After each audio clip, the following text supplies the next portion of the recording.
ଜାଗୃତି ଶୁକ୍ଲା ଓ ଅନୁଭବ ମହାନ୍ତିଙ୍କ ବାହାଘରକୁ ନେଇ ଏବେ ସୋସିଆଲ ମିଡିଆରେ ଚର୍ଚ୍ଚା ଜୋର ଧରିଛି।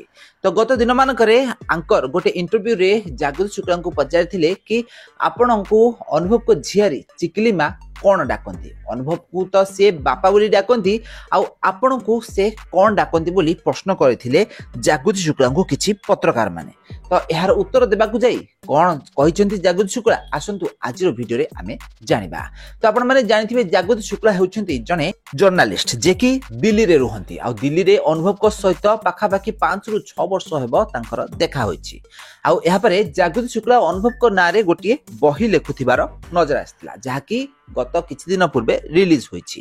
ତ ଏହାପରେ ଅନୁଭବ ମହାନ୍ତି ଓ ଜାଗୃତି ଶୁକ୍ଲାଙ୍କୁ ନେଇ ସୋସିଆଲ ମିଡିଆରେ ଚର୍ଚ୍ଚା ଜୋର ଧରିଛି କି ଆଗାମୀ ଦିନ ମାନଙ୍କରେ ଦୁହିଁଙ୍କ ବାହାଘର ହେବାକୁ ଯାଉଛି। ତ ଗତ 2-3 ବର୍ଷ ପୂର୍ବେ ବର୍ଷାଙ୍କର ଯେତେବେଳେ डिवोर्स केस सामना को आसीथिला सेतबेले समय वर्षा जागृति शुक्लाଙ୍କ ନାଁ ନେଇଥିଲେ, ଆଉ ଜାଗୃତିଙ୍କ ପାଇଁ ଆଜି ତାଙ୍କ ଘର ଭାଙ୍ଗିବାକୁ ଯାଉଛି ବୋଲି କହିଥିଲେ ବର୍ଷା ପ୍ରିୟଦର୍ଶିନୀ। ହେଲେ ପରବର୍ତ୍ତୀ ସମୟରେ ଅନୁଭବ ମହାନ୍ତି ଏହାକୁ ମନା କରିଥିଲେ, ଆଉ ସେ କହିଥିଲେ ଜାଗୃତି ଶୁକ୍ଲା ହେଉଛନ୍ତି ତାଙ୍କର ଜଣେ ବହୁତ ଭଲ ସାଙ୍ଗ। ଆଉ ଏବେ ଜାଗୃତି ଶୁକ୍ଲା ଓ ଅନୁଭବ ମହାନ୍ତି ଖୋଲାଖୋଲି ଭାବରେ परस्परଙ୍କ ବାହାଘରକୁ ନେଇ କିଛି ହିଣ୍ଟ ଦେଉଥିବାର ନଜର ଆସିଛନ୍ତି। ଆଉ ଏହାରି ମଧ୍ୟରେ ଜାଗୃତି ଶୁକ୍ଲା ବି ମଧ୍ୟ ସୋସିଆଲ ମିଡିଆରେ ବା କ୍ୟାମେରାରେ କହିଛନ୍ତି କି ତାଙ୍କୁ ଭାଉଜ ବୋଲି ଡାକିଲେ ଚଳିବ।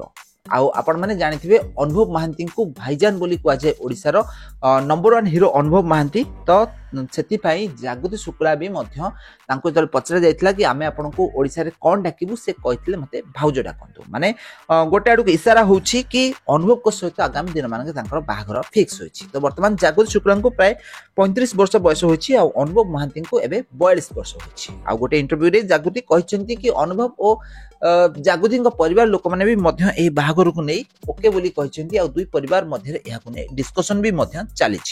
आ सहित अनुभव झीआरी चिकिली माँ जागृति शुक्ला को कौन डाकती बोली आंकर जिते जागृति शुक्ला को गोटे इंटरव्यू क्वेश्चन करते तो से चुप रही से किसी उत्तर दे नथिले। तो आपण माने जानथिबे अनुभव महांती झीआरी अनुभव को बापा बोली डाकती, तो जागृति को सही हिसाब से कौन डाकुथि आपण माने एथिरु गेस कर पारुथिबे।